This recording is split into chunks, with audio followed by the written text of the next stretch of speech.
जय हिंद, नमस्कार। मैं विकास राणा, डिस्ट्रिक्ट सहारनपुर से। भाई सीजीआई साहब भारत के युवाओं को कोकरूच बोल देते हैं और नीट का पेपर लीक हो जाता है। 22 लाख छात्र नीट के पेपर से निकल जाते हैं। जिधर देखो उधर ही करप्शन है। एमपी-एमएलएज को इतनी सैलरी दी जा रही है, उनकी सैलरी भारत में संकट है, उसके बावजूद भी कम नहीं की गई। आम जनता को बोला जाता है कि गैस, पेट्रोल, डीजल इसकी खपत कम करें।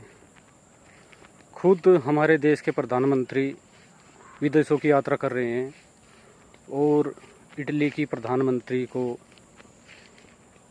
एक पार्ले की मेलोडी टॉफ़ी गिफ्ट कर रहे हैं। मतलब जब आम जनता को ये सब कुछ देखना है तो फिर हमें इन पॉलिटिशियन को इतनी हाई पेड सैलरी भत्ता यह देने की क्या ज़रूरत है भाई। जब आम जनता इस देश को चलाएगी, जब आप लोगों के भरोसे ये देश चला हुआ है, तो फिर आप लोग खुद कमान क्यों नहीं ले लेते इस पूरे देश की। जब हम युवा देश के अंदर, भारत से ज़्यादा युवा किसी देश में नहीं है, जब देश चलाना है तो हम खुद चलाएंगे भाई। हमें ना तो किसी सैलरी की ज़रूरत है, ना किसी फंड की ज़रूरत है, ना किसी भत्ते की ज़रूरत है। हम देशभक्ति करेंगे और देश सेवा फ्री में करेंगे। बिल्कुल हम इन लोगों को क्यों हाई सिक्योरिटी दें। हमारे जो जवान हैं इनकी सिक्योरिटी में लगे हुए हैं, क्यों दें इनको हम हाई सिक्योरिटी। भाई जब इन लोगों को मरने का इतना डर है तो राजनीति में क्यों आए। इनको तो राजनीति से बाहर हो जाना चाहिए। देश के पास इतना युवा है, युवा खुद देश को संभालने के लिए तैयार है। एक से बढ़कर एक युवा शिक्षित हमारे पास है। 24-24 घंटे काम करने वाले IT expert, high IAS rank के अधिकारी हमारे पास हैं।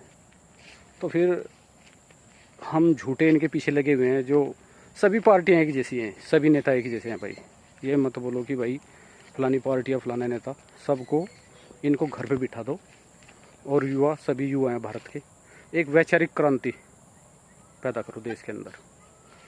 हिंसा की ज़रूरत नहीं है, अहिंसा से एक वैचारिक क्रांति देश के अंदर लेकर आओ और अपना अलग संगठन, अपनी अलग पार्टी, जैसे कि कोकरोच जनता पार्टी खड़ी की है, ऐसे ही एक अपना संगठन तैयार करके, और इन जो देश के धूर्त नेता हैं, देश को खाए जा रहे हैं दीमक की तरीके से, इनको इनके घर पे बिठा दो और टोटल सारा सिस्टम अपने हाथों में लेके हम भारत माता की सेवा एक